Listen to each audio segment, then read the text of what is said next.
Meados de 1930, o então chefe político de Princesa Isabel, Coronel José Pereira, rompe com o presidente da Paraíba à época, João Pessoa. Esse rompimento motiva o coronel a decretar a independência de Princesa Isabel em relação à Paraíba. Esse conflito ficou conhecido como Revolta de Princesa. O coronel José Pereira arregimenta homens, arma seu próprio exército e começa a tentar subjugar os municípios que eram administrados por prefeitos ligados a João Pessoa. Uma das tentativas de invasão ocorreu contra o município de Misericórdia, hoje Itaporanga.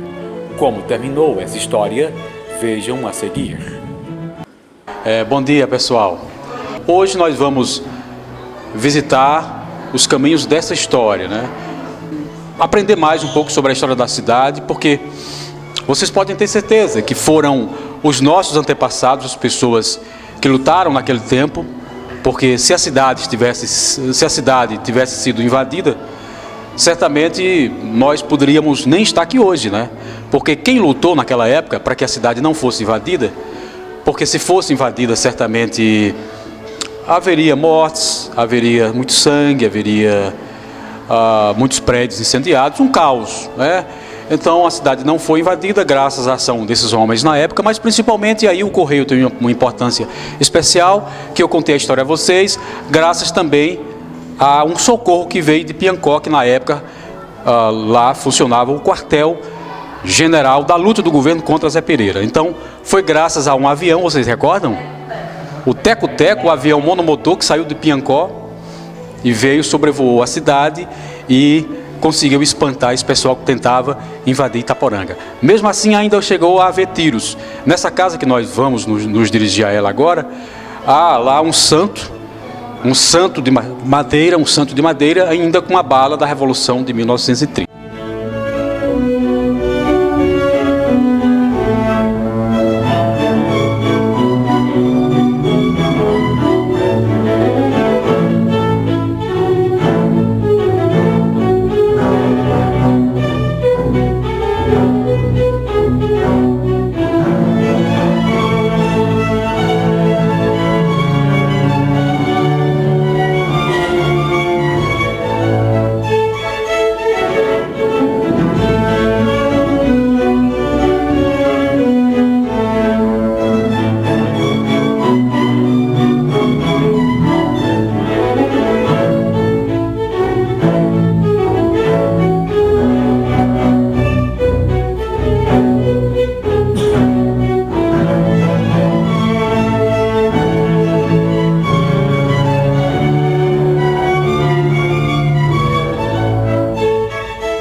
A gente nesse momento está no Cruzeiro. É um monumento antigo, importante, porque aqui em 1930, homens de Itaporanga, arregimentados para proteger a cidade contra a invasão do grupo, né, do bando de Zé Pereira, aqui eles ficaram, né, armados, dezenas de homens locais armados.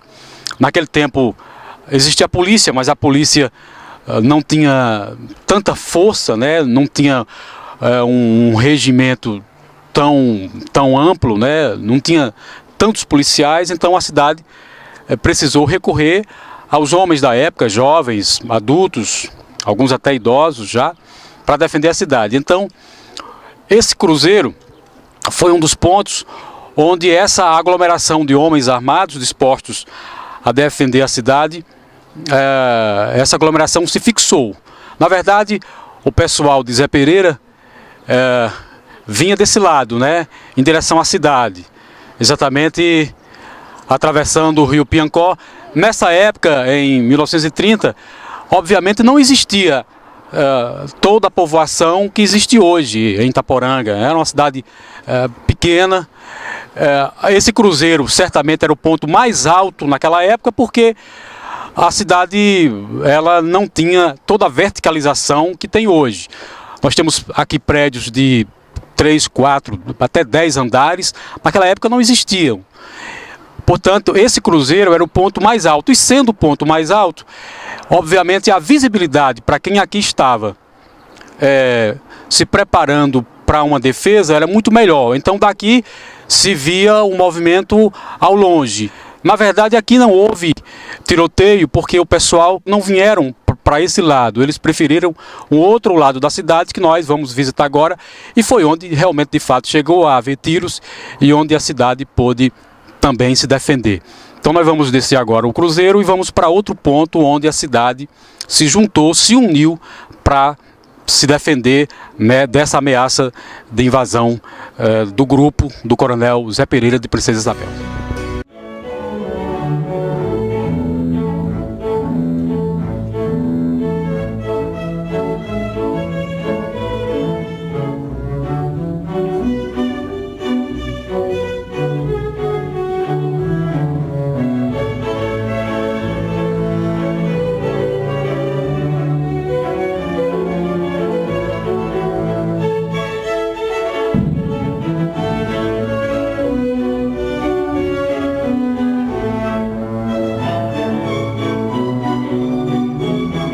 Aqui está a casa que eu me referi. É uma casa, como vocês podem ver, antiga. A arquitetura mostra isso. Uma casa, acredito que do começo do século passado ou, quem sabe, até do século XIX, final do século XIX. Mas é uma casa histórica importante porque aqui, a exemplo do que aconteceu lá no Cruzeiro, homens da cidade, arregimentados pelo prefeito da época, chamado José Gomes, armados nesse local, defenderam a cidade contra a ameaça de Zé Pereira. Então, homens ficaram ali no cruzeiro, mas na verdade a turma de Zé Pereira, o grupo de Zé Pereira, homens fortemente armados e determinados a invadir e pôr o caos em Itaporanga, eles não vieram naquela direção do cruzeiro, eles vieram exatamente nessa direção, atravessando o rio Piancó. Então, a cidade não se rendeu, mas a cidade sofreu. O prefeito, à época, com o seu grupo dentro dessa casa, e havia piquetes espalhados por outros cantos da cidade também, para a defesa da área urbana de Itaporanga à época, que era muito reduzida e bem menor do que é hoje. Agora, chegou a haver disparos, tiros. Dentro dessa casa há um santo de madeira, como já falei para vocês, com uma bala que mostra, é a evidência de que de fato houve um conflito. Agora, a cidade, quando o prefeito viu que não resistiria por muito tempo, porque estava cercada, o que é que o prefeito fez? Ele viu que a cidade não tinha homens e força suficiente para defendê-la. Então ele se dirigiu aos Correios, porque na época não existia transportes, as estradas eram precárias e nem comunicação, né? Na época não existia o WhatsApp, né? Então, se fosse agora, um WhatsApp resolveu o problema, né? Mas não tinha WhatsApp, não tinha celular, não tinha nada, né? A telefonia também não existia, telefonia fixa também não existia, mas tinha os Correios. E através dos Correios, um telégrafo, um telegrama, o prefeito conseguiu buscar apoio exatamente na cidade de Piancó. Foi aonde o quartel-general de lá se mobilizou. Tinha um avião, que esse avião ficava à disposição das tropas do governo, na época João Pessoa, para defender o sertão e as cidades sertanejas das ameaças e invasões e tentativas de invasões de Zé Pereira. Então foi graças a esse avião que a cidade exatamente conseguiu se salvar, porque a partir do momento que o avião veio, um avião monomotor, ele amedrontou, causou medo, né, ao grupo, né, de Zé Pereira que tentava invadir a cidade. E aí eles se dispersaram, houve uma dispersão muito grande, o medo, né, o temor dessas pessoas armadas que queriam invadir a cidade. E, portanto, a partir da vinda desse avião, e esse medo e esse espanto que causou a turma, terminou exatamente a cidade se livrando disso, né? Se um avião hoje é algo, um helicóptero e outro transporte aéreo causa tanta curiosidade ainda hoje aqui. Imagina naquela época, né, que nem sequer muitos automóveis existiam por aqui. Então, exatamente foi a partir desse telegrama, desse pedido de socorro a Piancó, onde funcionava o quartel-general, que veio o reforço. Não havia possibilidade de vir homens para cá, porque os meios de transporte eram muito precários, as estradas também. Mas a partir do momento em que o quartel-general se dispôs a mandar esse avião para cá, e houve naturalmente um afugentamento e um temor do pessoal que tentava invadir a cidade, e finalmente a cidade se safou dessa tentativa de invasão. Então essa é a casa que fica aqui na Praça Balduino de Carvalho, número 104. É hoje uma casa fechada, mas acredito que aqui poderia funcionar muito bem um museu, contando um pouco não apenas a história e desse capítulo especialmente da Revolução de 1930, que Itaporanga teve essa participação, mas também contando um pouco da história da cidade, que é uma história rica e muito longa.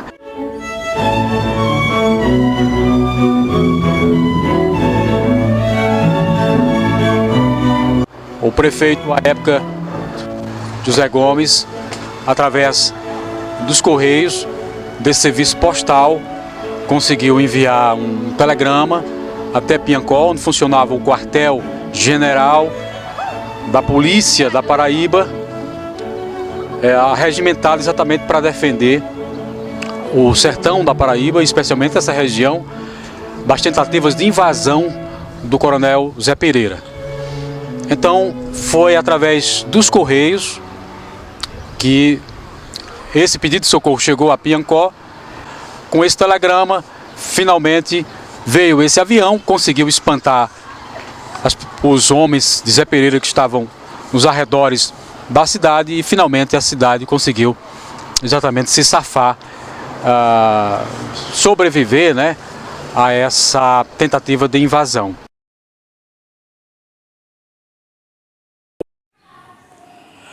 Mas não foi simplesmente chegar à agência postal e encaminhar o telegrama. Houve complicações. Isto porque havia também um problema político em nível nacional. João Pessoa e os seus aliados eram adversários políticos do presidente da República, à época Washington Luiz. E o chefe dos Correios locais, obviamente, tinha uma ligação política administrativa com a presidência da República. Então, o que é que fez o prefeito?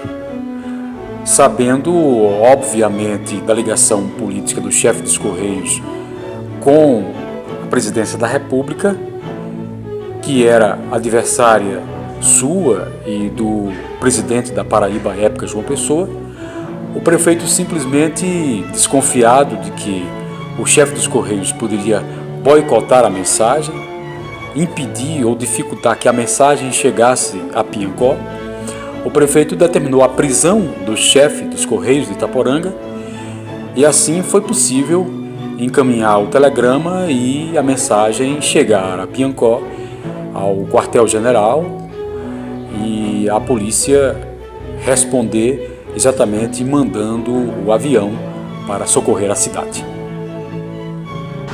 Se hoje nós estamos aqui é porque houve uma história, houve um passado, houve aqueles que lutaram por nós para defender a cidade. Se você não conhece a história da sua cidade, do seu povo, de sua terra, é muito complicado você compreender o mundo. A gente compreende o mundo a partir do nosso mundo, a partir do nosso ambiente, da nossa história, dos fatos que nos fizeram, que nos forjaram.